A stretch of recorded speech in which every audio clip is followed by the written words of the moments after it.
Just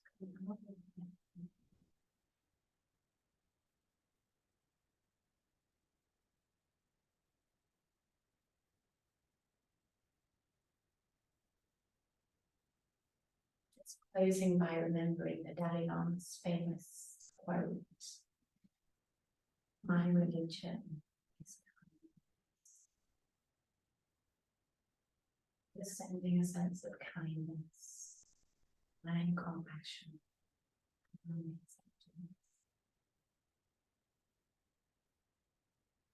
in parts of yourself,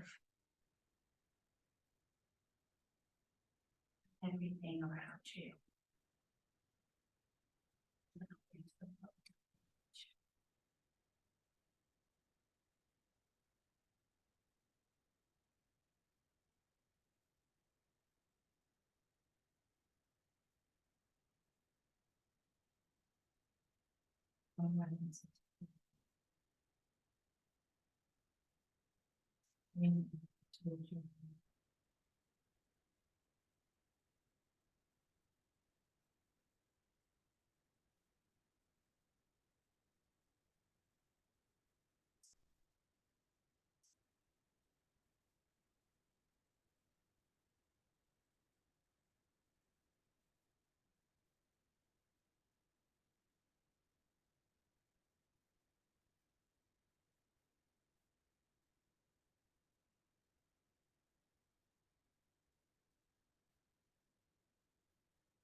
And usually after meditation, we have a little chat about anything that we found difficult, anything that we enjoyed,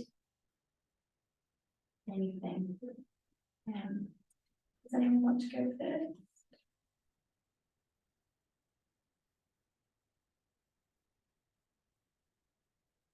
Okay. It's quite different from the previous sessions. I like the chanting part. It reminded me of when I did Webster Yoga. Yeah. There was some classes that the chanting brought, and it became like really highly powerful.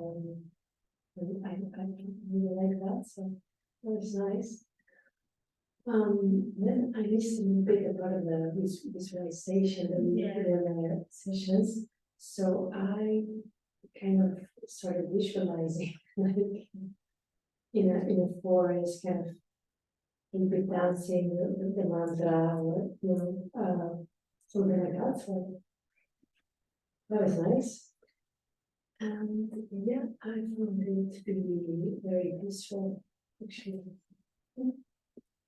That's so strange because I started visualizing myself in a forest. Yeah, there's the heat also. Like we wish we were down to the trees and breeze and I was in a field anyway. But yeah. So would you say that you prefer the Kriya technique? I like the variety. I like the diversity. I like to learn different things. And I think it's nice to play it. Yeah. I also miss the visualization. I think the difference is the idea in Buddhism is kind of like this emptying your cup and just be empty. But it's quite hard when you don't have that direction, isn't it? Well, it is for me anyway. But yeah, it's nice just to see what comes and the spontaneous visualization of being in a field or a forest.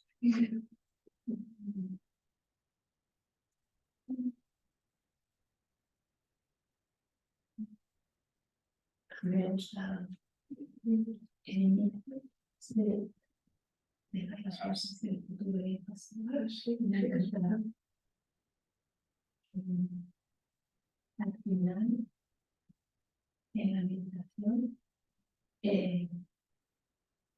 yo me he imaginado en en un espacio lleno de puntos. Bueno, más que nada es, el otro día vi una exposición de una japonesa que se llama Busan, y hay una sala que tú entras en la sala y es todo espejos y lucecitas de colores, pero que parecen infinito porque como hay muchos espejos, tú estás dentro de ese infinito como si son astro. Yo me he imaginado ahí ese infinito. In Guggenheim. In the guide, yes. I give you the ticket for that. Okay, amazing. So tú has tenido también tu propio visualización del Gewtxo. So, Al final. en final. Qué bien. Laura? I also really like the chanting part. First, it's always a little threshold to start, I feel like. But then I don't know, I just kept going and going, and then all of a sudden I was like, oh, we're stopping. Yeah. And I was kind of out and about, Yeah. just repeating that. It was really nice. And I like the just the silent part of things. Like, I wasn't even that distracted, like sometimes like a million thoughts come up and you're like, okay, what's happening? But I was just like, that's fine. I'm just sitting here and then breathing. Nice. Yeah. I think for me today, my legs really hurt. I don't know why. Maybe it's because we missed a week. No, we missed a week, didn't we? Because last week I was in England. And I love the chant, and especially this idea that Tara is the mother of all mothers, because I think sometimes it's nice to feel like there's a big mother looking after you, isn't there? And that was it for me. Yeah, legs, but then I love the chant. Yeah, so next week I'm going to go a bit more into the Four Noble Truths, which is like the foundation of Buddhist teachings. But for now, I'd like to offer you a cookie. It's from Ira. Wow. What are they? Banana. Mm. You don't want to eat banana, you don't. You got it.